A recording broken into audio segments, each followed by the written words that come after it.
High বন্ধুরা, তোমাদেরকে আবার দেখাচ্ছি আমার বরবটি গাছে অনেক বরবটি হয়ে গেছে। প্রতিদিন আমাকে এই বরবটিগুলো তুলতে হয়, প্রত্যেকটা দিন। এই যে এখন বরবটি তুলছে, এই যে গাছে দেখতে পাচ্ছ বরবটি ঝুলছে, এই যে বরবটি সব ঝুলছে। নাহলে হনুমান আসে, তো হনুমান আসলে সব খেয়ে নেবে, তার জন্যই বরবটিগুলো তুলে ফেলতে হয়। এই দেখতে পাচ্ছ, আমরা কিন্তু এই বরবটি বিক্রিও করি না, কিচ্ছু না, শুধু নিজেদের খাবার জন্য। আর যদি কাছে থাকে খাও, কাউকে দিই।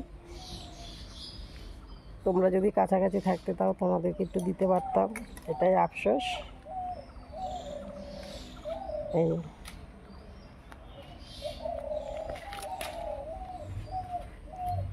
চারটে গাছে উঠেছি, চারটে গাছে, এই চারটে গাছে এতগুলো বরবটি হয়েছে। তার মানে এখানে কতগুলো গাছ আছে বুঝতে পারছো? প্রত্যেকটা গাছ থেকে এরকমভাবে তুললে কত কেজি বরবটি হতে পারে।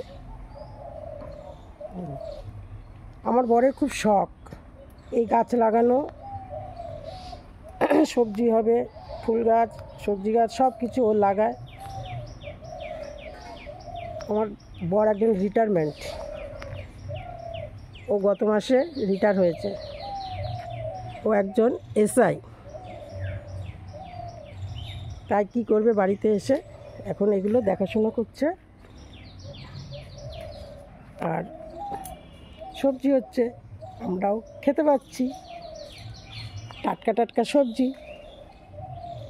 ঠিক আছে বন্ধুরা, হ্যাঁ ঠিক আছে, রাখলাম, টাটা, বাই বাই।